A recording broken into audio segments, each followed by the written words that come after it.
আল্লাহ তাআলা জাহান্নামীদের ব্যাপারে বলেন, ওয়ালিল্লাযীনা কাফারু বিরাব্বিহিম আযাবু জাহান্নাম ওয়া বি'সাল মাসীর ইযা উলকু ফিহা সামি'উ লাহা শাহীকান ওয়া হিয়া তাফুর তাকাদু তামাইয়াজু মিনাল গায়জ কুল্লামা উলকিয়া ফিহা ফাওজুন সাআলাহুম খাযানাতুহা আলাম ইয়াতিকুম নাযীর ক্বালু বালা قد جاءنا نذير فكذبنا وقلنا ما نزل الله من شيء إن أنتم إلا في ضلال كبير।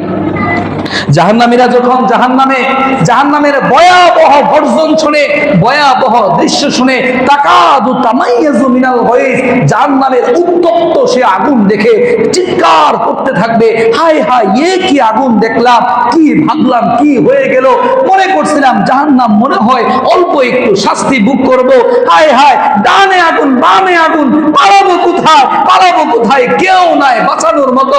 আল্লাহকে ডাকবে, ইয়া রহমান ইয়া আল্লাহ ইয়া আল্লাহ, পাগলের মতো চিৎকার করবে, কোনো আওয়াজ আসবে না। ডান দিক থেকে শাস্তি, বাম দিক থেকে শাস্তি। দূরে তাকাইলে দেখা যাবে জান্নাতীরা কত নাজ নিয়ামতে আছে, কত অট্টালিকায় আছে। যেই বন্ধুকে নিয়ে ঠাট্টা করতাম, যেই বন্ধুকে বলতাম কিসের নামাজি হয়ে গেছো, এই বয়সে না আমাদের সাথে মদ খাবি, বিড়ি খাবি, গাঞ্জা খাবি, তা না করে কিসের টুপি পরে ঘুরো, আজ দেখা যায় সেই যে কটূক্তি করা ছেলেটাই জান্নাতের মধ্যে আরামে আছে। দুনিয়ায় ভাব দেখাইতাম, জমিনের মধ্যে দ্বন্দ্ব করে চলতাম, হায় হায় কি পরিণতি হয়ে গেল, এ কি হয়ে গেল আমার সাথে। কেউ নাই, সন্তান ছেড়ে জান্নাতে, বাবা ছেড়ে চলে গেছে জান্নাতে, মা ছেড়ে চলে গেছে জান্নাতে, কেউ পাশে থাকবে না। নিজের জাহান্নাম নিজেরই ভোগ করতে হবে, নিজের জাহান্নাম নিজেরই ভোগ করতে হবে। যার জান্নাত সে নিজের জান্নাতে চলে যাবে, যার জাহান্নাম তার জাহান্নামেই যেতে হবে। জান্নাতে যাওয়ার কোনো সুযোগই নাই। মিফতাহুল জান্নাতিস সালাত, মিফতাহুল জান্নাতিস সালাত। কয়টা ধাপ পাড়ি দিবেন, ফাঁকিবাজি করে কয় ধাপ পাড়ি দিবেন। এখন তো বলতে পারেন যে রাত্রিবেলা নামাজে আসেন নাই, কেউ দেখে নাই, কোনোভাবে কাটায়া দেওয়া যায়, বাবা মাকে ফাঁকি দেওয়া যায়, বন্ধু বান্ধবকে ফাঁকি দেওয়া যায়, তাবলীগ ওয়ালাদের ফাঁকি দেওয়া যায়, বিভিন্ন মানুষদেরকে নয় ছয় বুঝে যে আমি তো নামাজি, কিন্তু বাস্তবিক পক্ষে লোকটা হলো ভণ্ড। বাস্তবিক পক্ষে কি ভণ্ড। এখন মানুষদেরকে ফাঁকি দিয়ে শুধু বলা যায়, মুখে বলা যায় আমি তো নামাজি, খালি কলস বাজে বেশি। একটা সময় এমন আসবে যেই সময়ের ভিতরে ফাঁকি দেওয়ার মতো কোনো রাস্তাই থাকবে না। ফাঁকি যে দিবেন, জবান দ্বারা আল্লাহর কাছে মিথ্যা বলবেন, হায় জবানই তো বন্ধ হয়ে যাবে। কিভাবে আল্লাহর সামনে দাঁড়িয়ে মিথ্যা বলবেন? হাত সাক্ষী দিবে, কপাল সাক্ষী দিবে। এই কপাল কি আল্লাহর জন্য সিজদা করছে, নাকি মাজারে গিয়ে গাঞ্জাখোরদের জন্য মাথা নত হয়েছে? কপালই বলে দিবে, হাত বলে দিবে আল্লাহর জন্য মসজিদে টাকা গেছে, নাকি গানের কনসার্টে টাকা গেছে।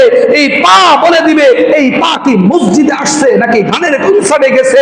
এই পা বলে দিবে, হাত বলে দিবে, জিসিম শরীর বলে দিবে। সব কিছু আল্লাহর কাছে ফাঁস হয়ে যাবে, গোপন কোনো কিছু থাকবে না, চাইলেও গোপন রাখা যাবে না। বোঝা গেল, দুনিয়ার ভিতরে যতই ফাঁকিচাকি করি না কেন, একটা সময় এমন আসবে, সবারই আসবে, সবাই প্রস্তুতি নেই। হায় ওই সময়টা কিভাবে আল্লাহকে ফাঁকি দিব। মানুষকে ফাঁকি দেওয়া যায়, আল্লাহকে আমি কিভাবে ফাঁকি দিব? আর আল্লাহকে ফাঁকি দিবই বা কিভাবে?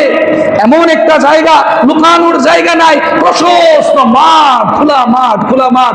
আল্লাহর হুকুমে গুনাহগাররা এক পাশে, জান্নাতীরা আরেক পাশে। যারা জান্নাতি কপালের ভিতরে নূর চমকাইতে থাকবে, আমলনামা ডান হাতে দিবে। আর যারা জাহান্নামী, আল্লাহ বলবে বেঈমানদের চেহারা দেখতে চাই না। ইয়া আইয়ুহাল ইনসান, হে মানুষেরা, মা গররাকা বিরাব্বিকাল কারীম, আমি না তোমার মাওলা ছিলাম, আমি না তোমার স্রষ্টা ছিলাম। মা গররাকা বিরাব্বিকাল কারীম, কেন তুমি তোমার মাওলার ডাকে সাড়া দিলা না? কেন তুমি মাওলার ইবাদত থেকে দূরে সরে গেলা? আল্লাহ যে বারবার আমাদেরকে ডাকে, ইয়া আইয়ুহাল ইনসান, হে আমার আদরের মানুষেরা। আমরা কতবার আল্লাহকে আদর করে ডাক দিছি, ইয়া আল্লাহ, ইয়া আল্লাহ, আল্লাহু আকবার।